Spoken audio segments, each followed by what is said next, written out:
भारत सरकार के आयकर विभाग पटना वार्ड 1 के आयकर पदाधिकारी एग्जम्पशन श्री राजीव कुमार एवं स्थानीय आयकर दाताओं, व्यापारियों, विभिन्न व्यावसायिक संगठनों एवं आयकर अधिवक्ताओं के साथ एक गोष्ठी स्थानीय श्री मैना सुंदर भवन में संपन्न हुई। पटना से पधारे आयकर पदाधिकारी राजीव कुमार का स्वागत Bhojpur chamber of commerce and industry की ओर से उपाध्यक्ष श्री प्रदीप नारायण दास, अधिवक्ता प्रिया जैन एवं मिनाली जैन तथा ऑल इंडिया मेडिकल एसोसिएशन की ओर से डॉक्टर पी सिंह ने फूलों को गुलदस्ता प्रदान कर किया। श्री राजीव ने उपस्थित व्यवसायियों को आयकर में मिलने वाले विभिन्न छूटों की जानकारी देते हुए कहा कि सरकार की ओर से दिए गए छूटों का लाभ व्यवसायियों को अवश्य उठाना चाहिए। उन्होंने खासकर गैर सरकारी संगठनों, सोसाइटीज, ट्रस्ट्स को 12A, 80G एवं 10B आदि के अंतर्गत मिलने वाले छूटों पर विस्तार से चर्चा किया। उपस्थित व्यवसायियों को बताया कि वे सोसाइटीज, ट्रस्ट्स, NGO आदि की स्थापना कर समाज में अपना उत्तरदायित्व देते हुए सामाजिक सेवा कार्य कर सकते हैं। साथ ही व्यवसायियों से स्वमूल्यांकन पर आधारित अधिक से अधिक संख्या में आयकर रिटर्न फाइल करने की अपील किया। मंच संचालन कर रहे Bhojpur chamber of commerce and industry के महासचिव डॉक्टर आदित्य विजय जैन ने उपस्थित आयकर पदाधिकारी के समक्ष व्यवसायियों को व्यवहारिक रूप से आ रही कुछ महत्वपूर्ण समस्याओं से अवगत कराया। डॉक्टर पी सिंह ने अपने उद्गार में आयकर पदाधिकारी को ऐसे जागरूकता कार्यक्रम के लिए धन्यवाद देते हुए कहा कि ऐसा कार्यक्रम समय समय पर होते रहना चाहिए। प्रदीप नारायण दास ने उपस्थित आयकर अधिकारी से कहा कि नए रिजिम के अंतर्गत भी 80G की छूट मिलनी चाहिए, क्योंकि नए रिजिम में किसी प्रकार की छूट प्राप्त नहीं होने के कारण अब आयकर दाताओं को जीवन बीमा, पोस्ट ऑफिस आदि में निवेश करने में रुचि कम हो रही है। गोष्ठी में शैलेंद्र जैन, डॉक्टर विजय गुप्ता, धीरेन्द्र जैन, डॉक्टर पी सिंह, सुभ्रज सौम्य, प्रिया जैन, मिनाली जैन, ऋषभ जैन, अभिषेक जैन आदि उपस्थित थे। धन्यवाद ज्ञापन डॉक्टर आदित्य विजय जैन ने किया। तरफ से जो लोग इनकम टैक्स विभाग से जुड़े हुए हैं, सोसाइटी ट्रस्ट चलाते हैं या एक्ट में लॉ में एक्ट में कंपनी एक्ट के एक्ट में जो लोग काम करते हैं, आप डायरेक्टली उनसे जुड़े हुए हैं, तो मैं अनुरोध करता हूँ कि आपने जितनी बातें बताई और जो लोग हमारे सामने एग्जम्पशन से जुड़े लोग हैं, मैं उन्हें स्पष्ट बताना चाहता हूँ। बॉस ने तो बहुत कुछ आपको बताया, लेकिन अपने भाषा में जो लोकल भाषा है उसमें हम लोगों का एग्जम्पशन से मतलब ये होता है, जो इनकम टैक्स एक्ट बोलता है कि जो भी सोसाइटी, ट्रस्ट और एक कंपनी एक्ट के एक्ट में जो लोग काम करते हैं, चाहे वो एजुकेशन में हो, हेल्थ में हो या और सोशल वर्क NGO के रूप में काम करते हो, उन्हें इनकम टैक्स एक एग्जम्पशन प्रोवाइड करता है। यह मैना सुंदर धर्मशाला है, ट्रस्ट है, इसे भी यदि हम लोग रजिस्टर कराना चाहें या रजिस्टर है तो हमारे रिसीट एंड एक्सपेंसेस में यदि 15% या 20% तक का डिफरेंस है तो हम लोग इनकम टैक्स पे ही नहीं होंगे। ऐसी ही बात है ना। तो इस तरीके के जो भी ट्रस्ट और सोसाइटीज काम करते हैं या कंपनी एक्ट में काम करने वाले लोग हैं, उनके लिए यह एग्जम्पशन है।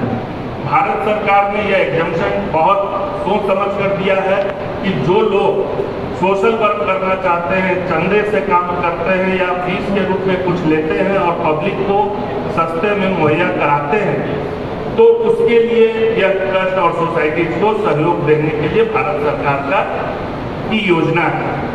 आज आप यहाँ आकर यदि हम जैसे लोगों को इसकी विशेषता बता रहे हैं तो निश्चित रूप से यह आपके भावनाओं का हम स्वागत अभिनंदन करते हैं, क्योंकि आज तक कभी भी TDS के बारे में या एग्जम्पशन के बारे में अवेयरनेस प्रोग्राम हमारे जैसे पब्लिक को बुलाकर नहीं हुआ, लेकिन आपके इस प्रयास की हम स्वागत करते हैं, सराहना साथियों, जैसा कि अभी आप लोगों ने सुना कि सोसाइटीज और ट्रस्ट रजिस्ट्रेशन हमें कराना होता है और उसमें एक यदि हम ट्रस्ट इस्टेब्लिश कर रहे हैं तो एक दाता होता है, 7, 8, 10 की कमेटी होती है और उसमें प्रावधान होते हैं कि यह किन किन कार्यों को करेगा, इस कार्य को करने के लिए फंड कहाँ से आएगा। तो हम लोग को ट्रस्ट के रूप में हुआ और यदि सोसाइटी फॉर्म करना चाहते हैं तो सोसाइटी में 7, 8, 10, 11 लोग फॉर्म करते हैं। वो सभी इक्वल होते हैं, उनको स्वयं के फायदे से हटकर उसमें काम करना होता है और उसका लाभ डायरेक्ट वो लोग स्वयं के लिए नहीं ले सकते हैं और तब एग्जम्पशन 10A और 12A में होता है। मैं यदि गलत हूँ तो बोलिए। मैं एकदम जनरल भाषा जो मैं जानता हूँ उतना ही बता पा रहा हूँ। मैं कहीं से इसकी स्टडी बहुत ज़्यादा नहीं किया, लेकिन चूंकि कल आपने मुझे निमंत्रण दिया तो मैंने भी थोड़ा सा इसको पढ़ा है और तब आज आपके साथ यहाँ आया। ऑडिट कराने की बात बताए कि हमें ये नहीं समझना चाहिए कि हमारा इनकम यदि 15% या 20% के अंदर है, हमारे ग्रॉस रिसीट ऑफ पेमेंट के बीच का डिफरेंस 15 से 20% है और हम एग्जम्प्टेड हैं इनकम टैक्स से, तो हमें ऑडिट कराने के बाद रिटर्न फाइल नहीं करना है। ऐसी बात नहीं, अभी आपने बताया। एक बात और बताया कि 5 करोड़ प्लस 1 रुपए भी यदि हमारा रिसीट हो गया, रिसीट की इनकम लॉस ओके वही होता है, कोई अंतर नहीं है, वही मानते हैं। तो रिसीट पे यदि 5 CR प्लस 1 भी हो गया तो हमें 10D में फाइल करना होगा रिटर्न, है ना।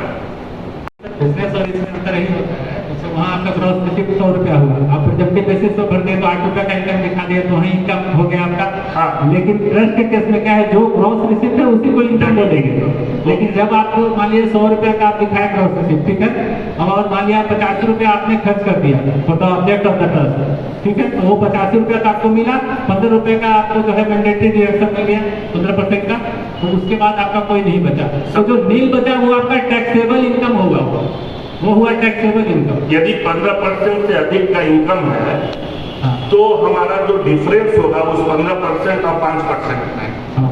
वो 5% पे टैक्सेबल होगा। टैक्सेबल होगा, लेकिन इसके अलावा भी बहुत सारे सर क्लाउजेज हैं जिनके डिपेंड करता है। सपोज कीजिए हम एक्युमुलेशन करना चाहते हैं, ठीक है, एक्युमुलेशन करना चाहते हैं तो उसके लिए अलग प्रोविजन है। हम मान लिया कि ये आपका सेक्शन मिल पाते हैं तो कहीं ना कहीं हमारी जिम्मेवारी भी होती है कि देश की खुशहाली और समृद्धि में अपना योगदान दे और निश्चित तौर पे इनकम टैक्स डिपार्टमेंट सारे भारत के नागरिकों को ये मौका देता है कि जो भी थोड़ा बहुत कंट्रीब्यूशन है देश की समृद्धि के लिए वो अपने हिसाब से लोग करता है।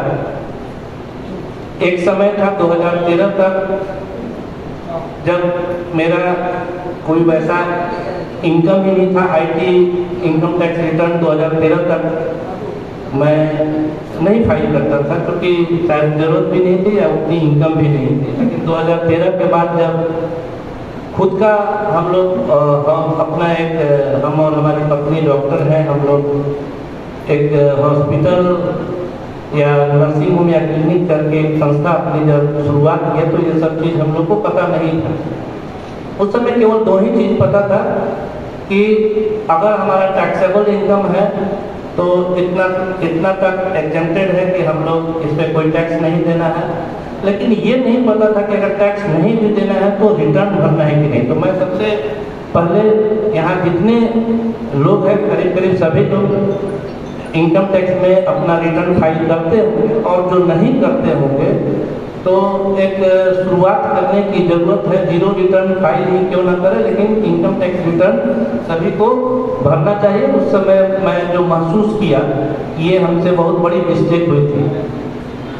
उसके बाद हम लोग जब हॉस्पिटल खोले तो इस पेश में थे कि हमको कैसे खोलना चाहिए। तो कुछ लोग बोला कि आप और पत्नी अगर हैं तो एक पार्टनरशिप फॉर्म बना के आप अपना हॉस्पिटल खोल सकते हैं।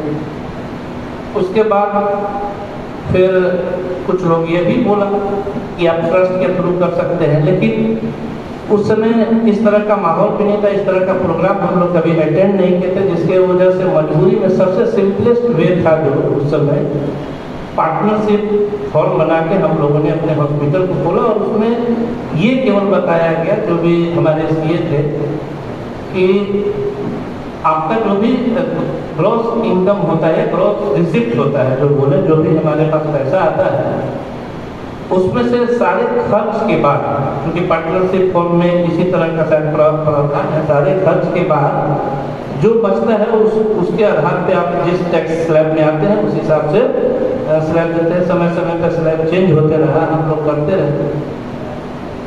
आहिस्ते आहिस्ते टैक्सेबल अमाउंट जैसे बढ़ते गया, तो बहुत लोगों के बीच में जाते हैं, तो जब हम बताते हैं कि हमने ये टैक्स दिया, वो टैक्स दिया, तो और वो इसलिए भी कि कभी कभी हम लोग को लोन की जरूरत पड़ती थी, तो बैंक में जब जाता था तो बैंक में आप क्या किए नहीं किए उससे मतलब नहीं है, आप कितना टैक्स दिए उसी के आधार पे आपकी एलिजिबिलिटी बनती है। अदरवाइज कोई इफ बट नहीं है, क्या टर्नओवर है नहीं टर्नओवर है, बैंक इस चीज़ को नहीं देखता है। अल्टीमेटली मैंने जो महसूस किया कि आपका जो टैक्सेबल अमाउंट जो बचता है उसी के आधार पे आपकी एलिजिबिलिटी बनती है। तो देना है या नहीं देना है, लेकिन जहाँ तक मैं अपनी बात बताता हूँ, जैसे मैं पीएचडी कर रहा था, तो हमारे साथ एक डॉक्टर साहब थे छपरा के, वो पढ़ाई भी कर रहे थे और इनकम टैक्स रिटर्न भी दे रहे थे। तो हमने उनसे पूछा कि भाई आप कैसे ऐसा कर लेते हैं, अभी तो आपका इनकम है प्रोफेशन से है नहीं। बोले कि नहीं, मेरा परिवार का बिजनेस है पहले से ही, उसमें कुछ पार्ट्स उसमें मेरे नाम से भी है, उसका मैं देता हूँ, इनका तो देना चाहिए।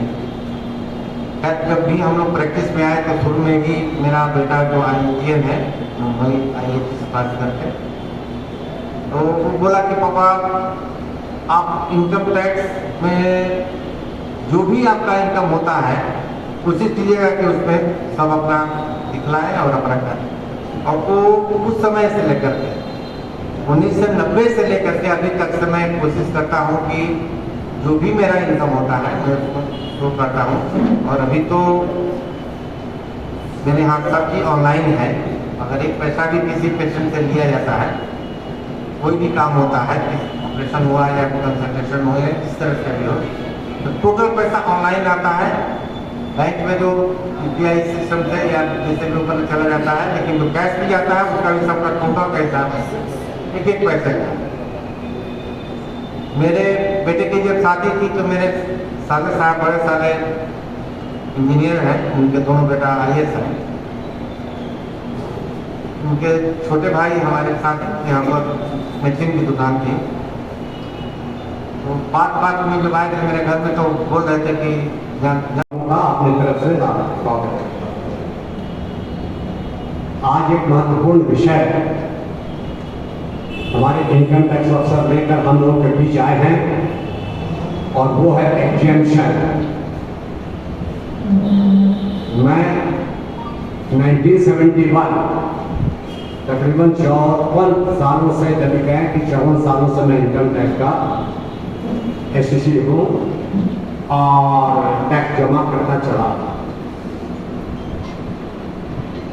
एग्जेम्पशन, इनकम टैक्स की एग्जेम्पशन यात्रा अगर इस बिंदु पर कभी विचार किया जाए तो आपको यह लगेगा कि एग्जेम्पशन का उद्देश्य जो भारत सरकार का था वो कितना महत्वपूर्ण था।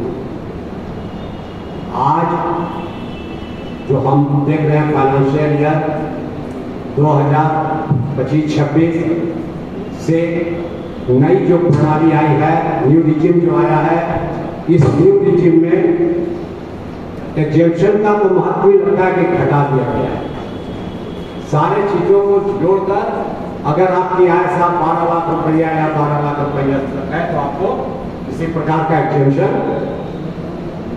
तो सब जुड़ गया, उसी के अंदर जुड़ गया। कहिए ये इस तरह का नया प्रोविजन जो है। पहले क्या था कि छोटे व्यापारी से लेकर के सारे लोगों को एग्जेम्पशन का जो लाभ मिलता था, मुझे याद है कि मैं एग्जेम्पशन का जो बेनिफिट था उसको हम लोग थोड़ा थोड़ा पैसा जमा कर करके एनएससी में अगर हमको एग्जेम्पशन मिलता था, एनएससी का एक पैसा एक्युमुलेट होता था खाली इस उद्देश्य से कि साहब ये एनएससी का पैसा मेरे बच्चों की शादी में काम आ जाएगा। लेकिन आज तो यह प्रोविजन खत्म हो गया। अब तो आपको 1 लाख 1.25 लाख जो भी साल का मिलता था उसको तो छूट दिया, जो करके आपको 12 लाख का इनकम होता है बच्चे का सवाल अलग बात है। लेकिन आज तक चीजें अभी दोनों भी हैं। आप ये 21 से लेकर 82 तक में सारे जो डिडक्शन होते हैं तो आप अपने जो भी पैसा वो आप रखा है वो LIC के लिए एनएससी या कई तरह के इन्वेस्टमेंट उसमें चर्चा की गई है कि जिसमें आप खर्च करते हैं या जो भी करते हैं, चाहे वो हेल्थ में सुपरटेंडेंट हो तो उसको ATD में होता है, या फिर जो बहुत ज़्यादा बीमार होते हैं अलग तरह की डिफिकल्टी से गुजरते हैं उसमें ATD का है, तो किसी पर दूसरे पर भी डिपेंडेंट है। ऐसे ऐसे बहुत सारी चीज़ें हैं जिसके आधार पर वो डिडक्शन दी जाती है। तो सर वो डिडक्शन और एग्जाम्पशन में थोड़ा सा फर्क है, इसको हम क्लैरिफाई करना चाहेंगे। अभी तो आप जो चर्चा कर रहे थे वो डिडक्शन, लेकिन हमें यहाँ बात कर रहे हैं समाज सेवा कीजिए, उसकी भी अवेयरनेस हम आपको देंगे। इसके लिए हम आपके आभारी हैं और जिला वासियों की तरफ से, भोजपुर चैम्बर ऑफ कॉमर्स की तरफ से, IMA की तरफ से मैं आपका धन्यवाद ज्ञापित करता हूँ, आभार व्यक्त करता हूँ। मैं आभार व्यक्त करता हूँ अपने चैम्बर के अध्यक्ष, IMA अध्यक्ष, इस प्रांगण के अध्यक्ष व उपस्थित जितने भी लॉयर्स, CH यहाँ आए, उन सभी का मैं धन्यवाद ज्ञापित करता हूँ कि आप लोग आए और इतना फ्रूटफुल, इतने अच्छे इन्वायरमेंट में हुआ। इनकम टैक्स डिपार्टमेंट बहुत जल्दी लोगों से मिलना नहीं चाहता है, लेकिन यहाँ पर हम आपके द्वार के रूप में आप यहाँ आए। एक बार पुनः सभी व्यवसायियों, नागरिकों, उद्यमियों और NGO ओनर्स की तरफ से मैं आपका तहे दिल से स्वागत, अभिनंदन व धन्यवाद करता हूँ और आपके